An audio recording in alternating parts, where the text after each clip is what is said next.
ang Rome Guinevere na ise-secure ni Light. Napakadaming catch ng RSG dito. Mayroon silang sa Moscow. Considered knock-up yun yung tulak. Yung knock-up yung ano niya, yung status. Tapos meron ka pang Jennifer. So, Liquid Express. Feeling ko, oo team fights. So yun yung inalis nila ngayon. aalisin nila. Pupuruan. Echo na binibigayan kay 4D. Pero sobrang kilala na ng bawat player na to ang isa't isa. Pang-ilang beses na yan. Pang-ilang beses na yan. Kaya Champions Arena mag-ingay. Dahil sa ating unang laban, traffic na naman sa sabote nito. Dahil nanonood ang mga tao.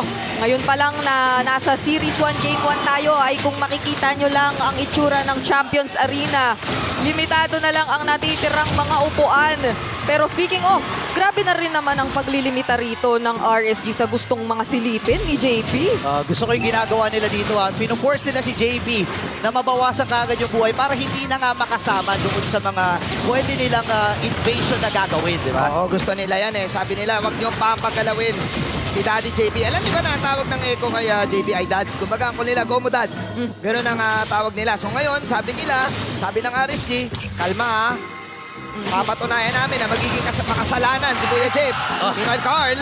Makakatalon kagad dito itong si Light. Sorry ka natin na. Pero pwede na, nag-gets Pwede naman na, namin. oo. Oy, pero mag-gets ata dito ng RSG na kailangan na gumamit ng dragon.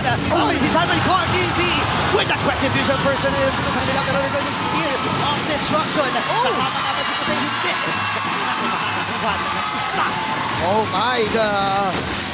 The team fight prowess ng RSG Philippines. Even though nakuha ng Team Liquid yung turtle, may hiyo. Survivability na battle spell. Pero speaking of survivability, Ako tinamaan dito pero magandang cancel. Ang nangyari doon, Cardizzi gamit yung entry. Habang layo mo na si Oh Light, my ito God. yung insert ng card. At si Sandy sa may madalikod, si Cardizzi yung napupuruhan. Ilang pag yung third is pushes mula kay Demon Kite. Maraming mga naganap pero walang mamamatay.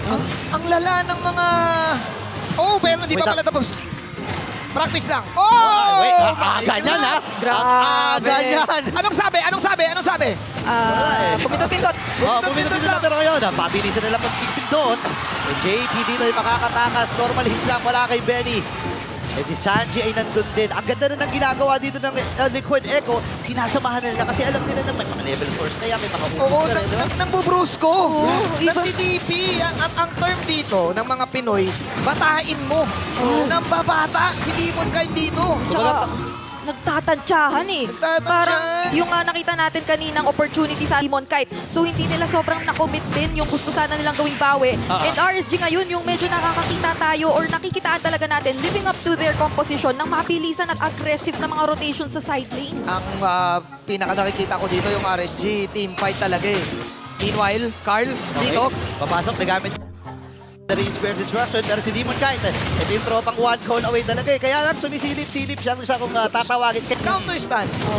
Wait Ayun, lang. ang kaya niyan. Ito na, inisa na agad. 1v4, ladies and gentlemen. Pero may train ata sila gamit sa bandang itaas. Kaya lang kasi sinats to eh. Masyado makunan. Ako ay nandun na kagad. Then, para sa follow-up. Ang ganda ng kuha dito ng RSG sa bottom lane. Teka, di pa tapos. Grabe. Kung sila, papasok dito. JP nagamit na rin yung Curse of Blood. Wilson, ako'y mamamatay. Nats versus 2. And nandito na rin at hindi tumama na yung Spirit Destruction. Pero ang bagyo'y makakuha din. Ang Demon Kite yung maatras. Sabi ni Cody, sabi ko sa'yo, magpahinga ka muna eh. Tatamaan na naman dito at apat ng members mula sa Liquid Echo. Ang papatumba kay Demon Kite. At doon sumayaw si Mima. Secure na naman ang kill. And isa sa mga interesting na nakikita natin dito though for RSG na kahit papaano ay nakita natin sa from Echo ay yung kung papaanong eto yung mag-online si Kusei, may sarili silang tulungan. And pero kasi yung pagiging aggressive ng Team Liquid dito, Ate Bridge medyo na-overwhelm yung RSG kahit na kahit na Naghanap na rin ng sagot pero teka lang. Ako, isay na kagad RSG na ilapag under the gun. Saan mo rin doon? Kaya lang go ata dito ang RSG. Liquid Echo sumasabay lang sa alon. Tumama din yung Spear of Destruction. And this time, hindi nila pasasapakin si Sanford. May kasama pa ang turret dito sa may gitna. Oo, yung reflexes ngayon ni Kusei. ready ang RSG bumanat pabalik. Ako, parang ready na talaga. Napabligan na Ay! agad. At naman ni Sandy. Grabe na to, ha? May something talaga. Okay, hindi pa tapos. Oh, hindi pa pala tapos to. Light, umaamba din lang. Nagamit na kagad dito yung Curse of Blood. Pasok yan si Carl TZ. Cartus of Demon Kite. Sinubog na ako Pepper Club dito sa Liquid Echo. Bagsak yung Torre. Demon Kite as well. At open na yung Lord. May something talaga sa Novaria ni Sanji. Kung may isa pa tayong in layman's term, team fight pala ang gusto nyo. Eto, Curse of Blood. Ay, oo. Yun ang magiging sagot ngayon ng Team Liquid Echo. Kaya naman makikita na natin yung paunting shift. Curse of Blood, di ba Ayan. tutok lang yun? Ayan, dalawang tinamaan. Kagad! And Sandy with a kill! Pasok ni Shanford doon! Ngayon si Carl, nandun yung Taunt. Talon muna si Light, kasama pa nila yung level 1 na Lord. Makakabasag nga ba sila? May aura pa ata to, pero si Carl, sabi niya hindi! Patuloy na kagad natin sa base ang RSG! Talon si Nats, habol si Carl, na masyado ata na pala kay natin Boy dito say, pero wala na silang pakialam. Kahit lumalim pa, Demon Kite pasok din.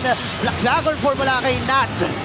Pero titigil muna dito ang alon ng Liquid. May objective pa na paparating. At I think kailangan maging ready yung RSG doon kasi kahit bawat isa sa kanila ay pwede mabigyan.